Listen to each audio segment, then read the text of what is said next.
Acting ছিল খুবই মারাত্মক লেভেলের। ছবি আসলে চলতেছে শাকিব খানের জন্য।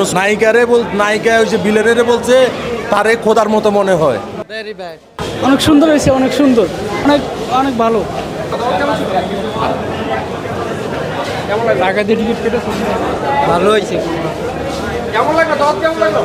হ্যাঁ, ভেরি ব্যাড। অনেক সুন্দর, অনেক ভালো। অনেক সুন্দর, অনেক ভালো। যতটা এক্সপেক্ট করছে তার চেয়ে বেশি মানে হতাশ নিয়ে বেড়ে যাচ্ছে।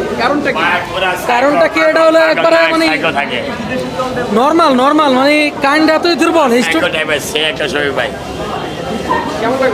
মুভিটা খুবই ভালো লাগছে, অ্যাক্টিং ছিল খুবই মারাত্মক লেভেলের। অর্থ জানতে হবে, শুধু দেখতে হবে। আছে মোটামুটি। ছবি আসলে চলতেছে শাকিব খানের জন্য। ছবির কোনো গল্প ভালো না, ফালতু হয়। সাকিব আলীটা বাস হয়ে গেছে, প্রেগনেন্ট মহিলার আছে।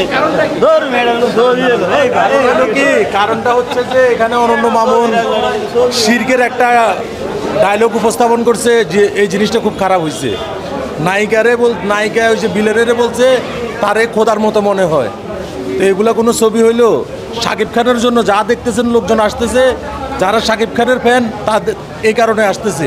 ছবির কোনো আগা গোড়া কোনো কিছু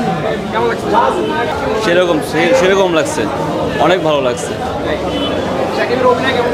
সেরকম কাহিনী, ছবির কাহিনীটা অনেক ভালো, অনেক ভালো। ছবিটা দেখছি, কাহিনীটা অনেক ভালো লাগছে। মেনটা কাহিনীটাই অনেক সুন্দর কাহিনী ছিল। কাহিনীটা ভালো হয়েছে, ছবিটা সুন্দর হয়েছে, অনেক ভালো হয়েছে, ভালো লাগছে। লাস্টে ভালো হয়েছে, ফাইন, অনেক সুন্দর। না, আগে কখনো দেখিনি, এইটাই ফার্স্ট। খুব ভালো হয়েছে, ভালো, খুব ভালো, সুপার, খুব ভালো। তাহলে তো আমি জিতেই গেলাম। জি, তাহলে তো আমি জিতেই গেলাম। এমনি আসে আর গানটাও সুন্দর, গানটা ভালো লাগছে। গানটা বলতে পারবো কিন্তু খুব সুন্দর লাগছে, অনেক ভালো লাগছে। তাহলে তো আমি জিতেই গেলাম। গানটা বলতে পারবো না, ডায়লগগুলো মনে আছে। তাহলে তো আমি জিতে গেলাম, এটা একটা। আরেকটা হলো আমি আসছিলাম কিন্তু আমি এখন চাইছিলাম মারতে না, কিন্তু ওই জন্য মারতে হবে। অনেক ভালো লাগছে ছবিটা, অনেক সুন্দর।